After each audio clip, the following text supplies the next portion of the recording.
Assalamualaikum warahmatullahi wabarakatuh. Innal hamdalillah nahmaduhu wa nasta'inuhu wa nastaghfiruh wa na'udzu billahi min shururi anfusina wa min sayyiati a'malina. Man yahdihillahu fala mudilla lahu wa man yudlilhu fala hadiya lahu. Ashhadu an la ilaha illallah وحده لا شريك له وأشهد أن محمدا عبده ورسوله والصلاة والسلام على سيدنا محمد وعلى آله وأصحابه ومن تبعهم بإحسان إلى يوم الدين.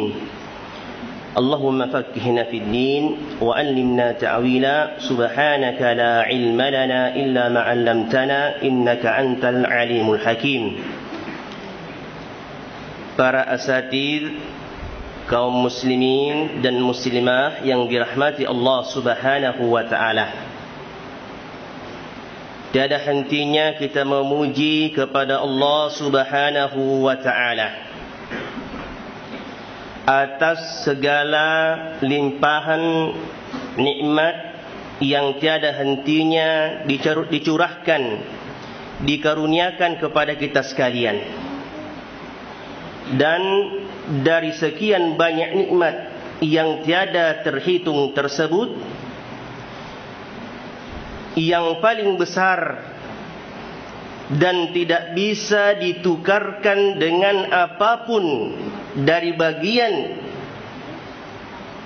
atau bahkan seluruh dunia ini, ditukarkan hendak ditukarkan dengan nikmat agama, itu tidak bisa. Jadi papenya kami nam marajae, kami nam melakbiye, yerupure nariki pung Allah Subhanahu wa ta'ala yeniritu papenya mang agama seleng. Nasabab papenya mang agama selenge de ganga angkat na sinin nalinoi. Nareko ibandingkan si bawa papenya mang agama selenge. Terlebih lagi alhamdulillah tadi malam, ya, Allah Subhanahu wa ta'ala telah memberikan kita taufik untuk tegak berdiri di hadapannya, mengharapkan ampunan dari Allah Subhanahu wa ta'ala, mengharapkan rahmatnya, sehingga dengan rahmatnya tersebut Allah Subhanahu wa ta'ala mengasihani kita di dunia ini, lebih-lebih nanti di mahsyar, di mana pada waktu itu tidak ada yang memberikan rahmatnya, yang mengasihani kita selain Allah Subhanahu wa ta'ala. Kemudian kita bersalawat kepada Rasulullah sallallahu alaihi wasallam yang Allah Subhanahu wa ta'ala telah mengutus beliau, telah menjadikan beliau sebab sehingga agama Islam sampai di kampung kita. Dengan perjuangan beliau, pengorbanan beliau dan sahabat-sahabat beliau, akhirnya kita dengan taufik dari Allah Subhanahu wa ta'ala memeluk agama yang benar. Tidak ada agama yang benar selain agama Islam. Ya, pada kesempatan ini sebagaimana amanah yang diamanahkan kepada kami, ya, menyampaikan tazkir, ya, nasihat bermuzakarah yang saya yakin kita sudah sering mendengarkannya. Menyampaikan sebuah materi yang berjudul kurang lebih, ya, agar amal kita berbuah manis. Sarekom mengiru amalat diceta makbuai macan ningi buana. Dan memang ikhwati fillah hafizakumullah, Bapak Ibu sekalian, yeru amalat decengnya purena parentangnya pungalla ta'ala lauri sisena atanna angkamanang ceninna, semua memiliki kelezatan. Semua ibadah perintah yang Allah Subhanahu wa ta'ala perintahkan kepada hambanya apabila dilaksanakan sesuai dengan petunjuk dari Allah Subhanahu wa taala dan Rasulullah sallallahu alaihi wasallam, maka kita akan merasakan kenyamanannya, kemanisannya ataupun kelazatannya. Dan di sini insyaallah semua sudah merasakannya. Membaca Al-Quran, kita akan merasakan bagaimana lezatnya membaca Al-Quran, sehingga satu hari tidak membaca Al-Quran seakan-akan ada yang hilang dari diri kita. Walillahil hamd. Sebagaimana Rasulullah sallallahu alaihi wasallam menyampaikan kepada sahabatnya, wa ju'ilat qurratu 'aini fis shalah, dan dijadikannya kesenangan hatiku, kenyamananku oleh Allah Subhanahu wa taala di dalam salat. Bahkan ada salah seorang ulama telah sahih dari riwayat tersebut bahwa beliau meminta kepada Allah Subhanahu wa taala agar bisa melaksanakan salat setelah kematiannya. Itu doanya. Kenapa? Karena dia merasakan surganya dunia di dalam salat yang dia tegakkan, yang dia lakukan. Bahkan ada riwayat yang juga sahih, saya lupa nama nabinya, kalau tidak salah Nabi Musa alaihissalam. Iya. Beliau salat setelah kematiannya, tapi itu bukan bentuk taklif, tapi bentuk tana'um. Dia merasa nikmat, merasa nyaman untuk melaksanakan salat. Demikian pula sahabat-sahabat Nabi sallallahu alaihi wasallam. Di antara kisah yang sudah sering kita dengarkan, dia dengan karunia Allah Subhanahu wa taala dia merasakan kelezatan jika dia berhadapan dengan pasukan musuh di medan jihad, Khalid bin Walid. Sampai dia katakan, aku lebih suka di depan barisan pertama berhadapan dengan musuh daripada bersama dengan istriku di malam pengantin baru. Iya. Dan Hanzalah radhiyallahu anhu, salah seorang sahabat Nabi dari kalangan Ansar, beliau tinggalkan istri barunya untuk menuju ke medan Uhud. Ya, kita enggak tahu ya. Kita jangankan istri baru, istri lama saja masih susah banget kalau lama tidak berjumpa. Iya. Itu sahabat-sahabat Nabi sallallahu alaihi wasallam. Karena sudah merasakan kelezatan, kemanisannya beribadah kepada Allah Subhanahu wa taala. Dan Allah Subhanahu wa taala juga berulang kali di antara yang Allah Subhanahu wa taala ingatkan kepada kami dalam Al-Qur'an, Allah Subhanahu wa taala menyampaikan bahwa barang siapa di antara orang-orang beriman dari laki-laki maupun wanita yang beramal saleh, maka diberikan, pasti kami berikan, falanuhiyannahu hayatan thayyibah, maka pasti, dalam taukid. Saya agak kaku soalnya di sini habis Quran semua. Ya. Allah Subhanahu wa taala tegaskan dalam ayat ini, barang siapa laki-laki ataupun wanita beramal yang saleh, maka pasti kata Allah Subhanahu wa taala, kami hidupkan dia di dalam kehidupan yang baik. Ini jaminan dari Allah Subhanahu wa taala. Jadi manastani maka sininna amalat decenge purana parentangi pungalla taala angkamanang anyamannya mengenna. Tania bawang okko akhira okko linowe nale memani pungalla taala bonusna. Di dunia ini Allah Subhanahu wa taala sudah berikan kenikmatan dalam beribadah. Termasuk dalam berbagai kisah yang telah kita dengarkan, bagaimana sahabat-sahabat Nabi sallallahu alaihi wasallam dihabiskan hartanya untuk berinfak. Aisyah radhiyallahu anhuma sekian, kalau dikurskan ke rupiah itu miliaran, masuk harta ke rumahnya, semua habis diinfakkan. Kenapa? Karena dia telah merasakan kenikmatannya menginfakkan harta di jalan Allah Subhanahu wa taala. Dan bukan hanya di dunia Bapak Ibu sekalian, Allah Subhanahu wa taala berikan buah yang manis dari ibadah yang kita lakukan, yang kita amalkan di dunia ini, diberikan bonusnya di dunia. Nanti di saat kita menghadapi sakaratul maut, dalam hadis yang panjang yang sudah kami pernah sampaikan di sini dari Bara bin Azib, seorang mukmin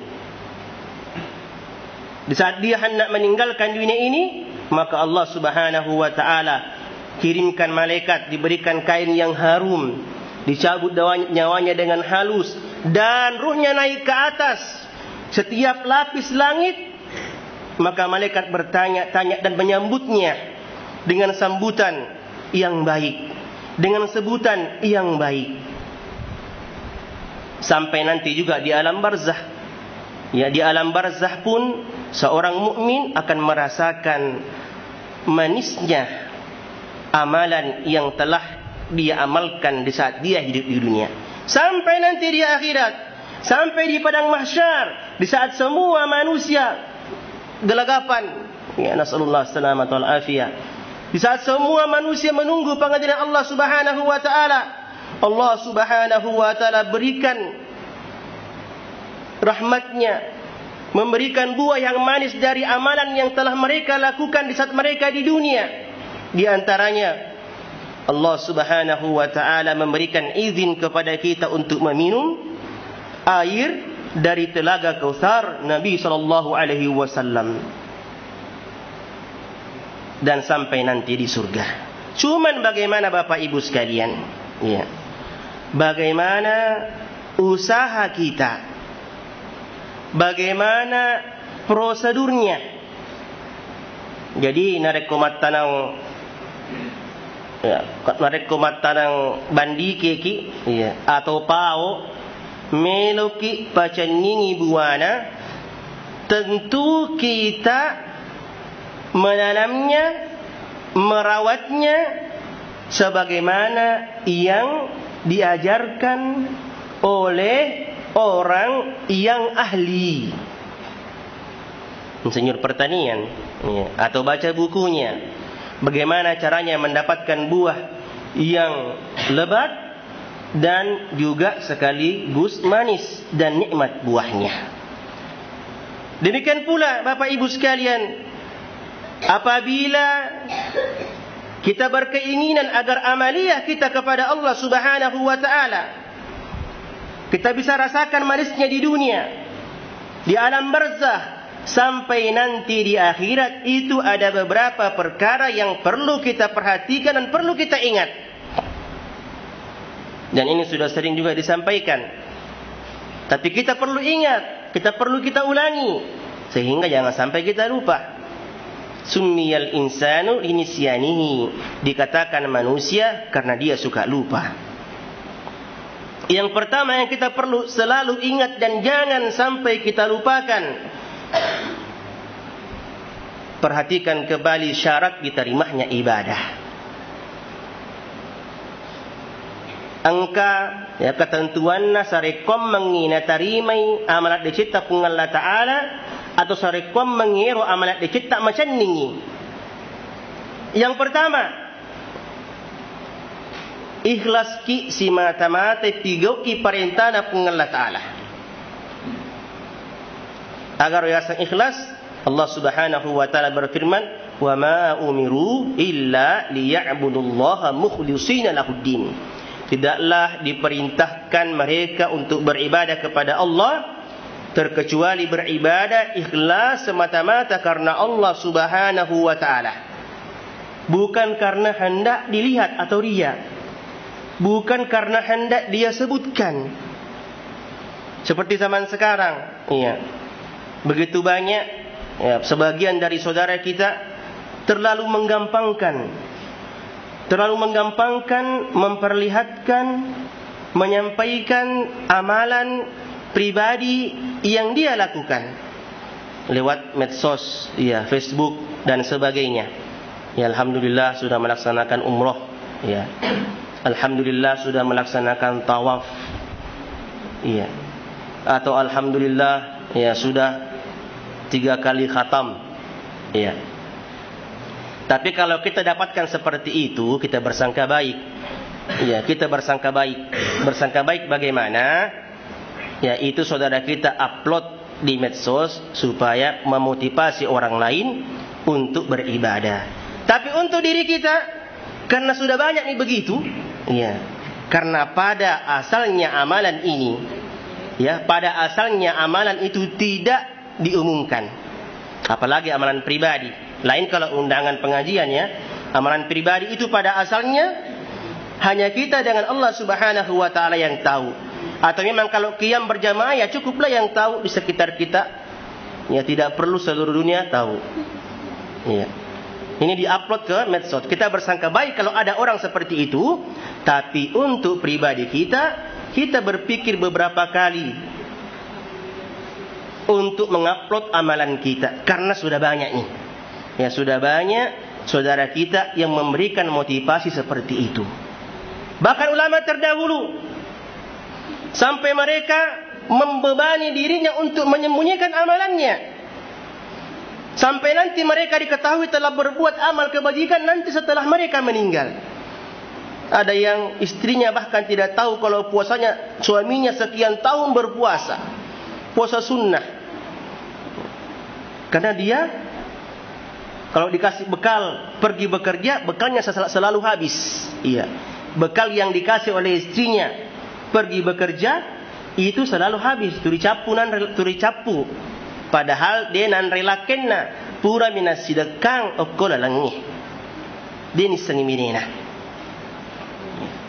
Imam Ahmad, ya, rahimahullahu taala, kalau di majlis beliau membaca hadis-hadis mengenai yang melembutkan hati, mengenai azab Allah Subhanahu wa taala, mengenai hari pembalasan. Kalau beliau sudah terharu sampai mau menangis, maka beliau berusaha menahan tangisannya. Sampai ulama-ulama terdahulu berbuat seperti itu. Seakan-akan membebani dirinya untuk menyembunyikan amalannya. Hanya dia dengan Allah Subhanahu wa taala yang mengetahuinya. Dan kita berusaha bagaimana amal soleh kita ini kita sembunyikan sebagaimana kita menyembunyikan dosa-dosa yang kita lakukan. Kita berbuat dosa itu malu. Dan memang juga dosa itu enggak boleh diumumkan. Harus jangan kita ceritakan kepada orang. Ya, jangan kita ceritakan kepada saudara kita. Cukuplah kita dengan Allah yang tahu. Semoga dengan itu Allah Subhanahu wa taala mengampunkan dosa kita. Demikian pula kebaikan kita. Kita berusaha sembunyikan sebagaimana kita menyembunyikan dosa-dosa kita. Saya ingatkan kembali dalam hadis yang panjang. Nanti di hari akhirat Allah Subhanahu wa taala yang pertama kali diazab adalah qari, pembaca Al-Quran. Yang mana dia membaca Al-Quran bukan untuk mengharapkan wajah Allah Subhanahu wa taala. Kemudian juga seorang alim yang mana ilmunya dia berilmu, dia sampaikan ilmu kepada umat. Tapi di tengah jalan melenceng niatnya. Bukan untuk mengharapkan wajah Allah Subhanahu wa taala, tapi mengharapkan pengikut. Ya. Akhirnya dia katakan jangan ke sana, ya. Jangan ke ustaz ini dan sebagainya. Demikian pula seorang dermawan, dia infakkan hartanya ketika di dunia, habis hartanya untuk diinfakkan kiri kanan muka belakang, siang dan malam. Tetapi semua itu dia lakukan bukan untuk mengharapkan wajah Allah Subhanahu wa taala, tapi mengharapkan pujian dari manusia. Akhirnya mereka lebih dulu diazab oleh Allah Subhanahu wa taala. Nauzubillahi min dzalik. Dan Rasulullah sallallahu alaihi wasallam sangat mewanti-wanti sahabatnya dari riya. Iya. Riya lawannya ikhlas ini. Karena itu sangat halus. Ya, sangat halus. Ini yang pertama Bapak Ibu sekalian. Bagaimana kita benar-benar berusaha melaksanakan perintah Allah Subhanahu wa taala turi iparesse ironiae. Ya, iparesse watunna meloki makamala dan nia sementara makamala ki makotoro peban dari kupuran ni makamala. Nareko angka cik dek bisi-bisi ilalang istighfar kilau risena pun Allah Ta'ala. Istighfar kilau risena pun Allah Ta'ala. Nasabak ya sangi istighfar Bapak Ibu sekalian, nerampian reguruta Syekh Ibrahim At-Tuwaijiri, salah seorang murid Syekh Utsaimin. Ia ya sangi istighfar atau taubat tania bawa pole ya sangi dosa. Termasuk istighfar ki nasabari wi amalatta. Iya. Magai nasaba mengaku ki laur sisena pun Allah Ta'ala, maka damega kekuranganna amalatta. Unrumakon na tu nareko pura ki masempajang na contongi nabi ta istighfar ki ketelu. Nasaba pasti mega kekuranganna. Nareko di atana pun Allah Ta'ala mega ni amalat dicipta masempajang masih dekat. Pura ni masempajang pen ni 20 rakaat tapi istighfar moki. Itu juga menunjukkan kerendahan diri kita di hadapan Allah dan menghindarkan ujub dalam hati kita, sebagaimana perkataan seorang tabi'in, ya, bahwa ujub itu bisa membakar kebaikan sebagaimana ya api melalap kayu bakar. Ujub nita heba ialena. Ya, pura ni masempajang, pura sama sembahyang tengah ni 2 jang, tetek 2 motor si 2 jang. Perlu toi kikis ini termasuk bagian dari keikhlasan. Untuk makan naro narampe ande guruta Ibnu Qayyim Al-Jauziyah kode usalim makadai nareko angka si ditau tapi aja tu sini contoh ya. Iru makanya nareko masempajang tapi kita tidak melihat besar diri kita. Beliau mengatakan kalau ada seorang tidur di malam hari, kemudian dia hanya sempat bangun sholat subuh, kemudian dia menyesali tidurnya karena tidak sempat bangun malam. Apabila dibandingkan dengan orang yang semalam suntuk berdiri di hadapan Allah, bahkan sholat subuh berjamaah, kemudian dia berpagi-pagi sudah merasa hebat dengan ibadahnya, maka orang yang tidur ini yang merasa lebih rendah di hadapan Allah Subhanahu wa Ta'ala itu lebih baik daripada orang yang qiyam 1 malam tapi dia merasa ujub, merasa hebat melihat dirinya. Syekh Ibrahim Ar-Ruhaili menyampaikan, ya, memberikan nasihat, kalau kalian berada di saf paling pertama di saat ya azan berkumandang, disunnahkan mengucapkan la haula wala quwata illa billah di saat muazzin mengatakan hayya 'alas shalah. Kenapa? Menghilangkan keakuan kita, menghilangkan kekuatan kita bahwa kita hadir di masjid karena taufik dari Allah Subhanahu wa Ta'ala. Jadi yang pertama, ikhlas semata-mata karena Allah Subhanahu wa Ta'ala. Kemudian yang kedua, bagaimana agar amal kita ini berbuah manis di dunia, di alam barzakh sampai nanti di akhirat? Mengikut contoh yang dicontohkan oleh Nabi sallallahu alaihi wasallam.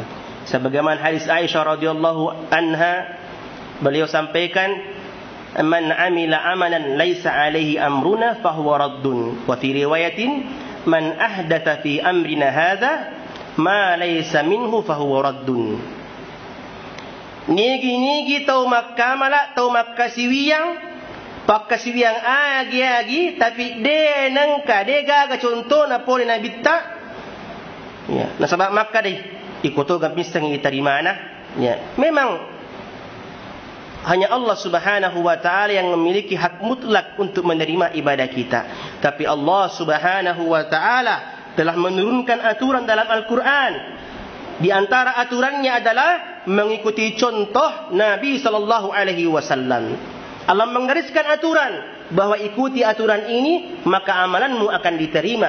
Di antara aturannya adalah tidak mengada-ngadakan ibadah atau tata cara beribadah yang tidak pernah diajarkan oleh Nabi sallallahu alaihi wasallam. Karena amalan seperti itu adalah amalan yang ditolak oleh Allah Subhanahu wa Ta'ala. Ini bukan perkataan saya, tapi perkataan Rasulullah sallallahu alaihi wasallam yang didengarkan oleh Aisyah radhiyallahu anha. Ya. Ittabi'u ikutilah, ya, mengikutlah. Kata Abdullah bin Mas'ud, fala tabtadi'u faqad kufitum, dan jangan membuat amal-amal yang baru, karena sesungguhnya kalian sudah dicukupi. Agan na pijit mebelo sappa tania pato ganna parentana pung Allah Taala, sunnah na Nabi sallallahu alaihi wasallam yero manassanasani, sunnah na Nabi ta tapi depa ni yulle pigau, apalagi mereka melo ditambah-tambahi. Ya. Jadi cukup ni maka cioki yero purana pak gurang Nabi Muhammad sallallahu alaihi wasallam. Kemudian di antara yang perlu kita perhatikan, ya, agar ibadah kita ini berbuah yang manis, jangan kita lupa untuk berusaha menghadirkan 3, ya, rukun dari ibadah.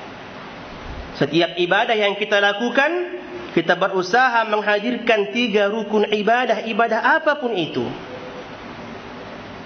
Yang pertama, ya, mengharapkan, ya, berharap, ar-raja, faman yarju liqa'a rabbih falyamal 'amalan shalihan wala yusyrik bi'ibadati rabbih ahada.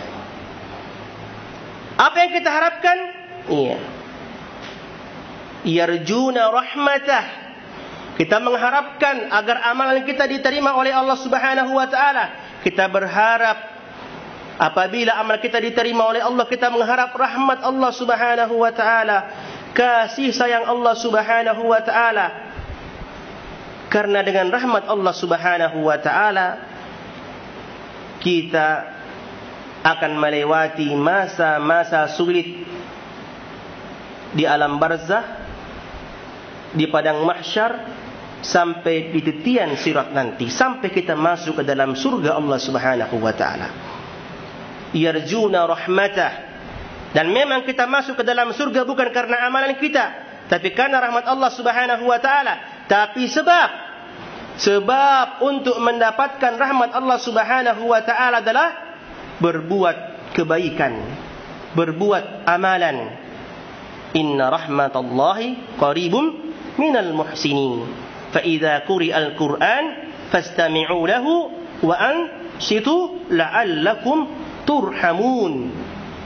Jadi tongan nasang ya hadisat na Nabi tak nandian reguru tak makade nasabari pamasena pung Allah taala wat di kita masuruga. Tapi pamasena pung Allah taala macawi ipole riatanna yero makka malak dicingi. Ini yang pertama Bapak Ibu sekalian. Jadi kita mengharapkan, ya, di antara bentuk pengharapan kita kepada Allah Subhanahu wa taala ini, kita berdoa kepada Allah Subhanahu wa taala, menghibah-hibah kepada Allah. Rabbana taqabbal minna innaka antas samiul alim. Ya Allah, terima amal kami, karena kita enggak tahu amal kita diterima atau tidak oleh Allah Subhanahu wa taala. Bayangkan dalam Al-Qur'an, Nabiullah Ibrahim alaihissalam diperintahkan oleh Allah untuk melaksanakan satu perintah yang khusus untuk dirinya. Dan anaknya Nabiullah Ismail alaihissalam membangun Baitullah. Setelah itu berdoa kepada Allah. Sampai Syekh bin Baz rahimahullahu taala, ya, beliau menangis kalau menyebutkan kisah ini.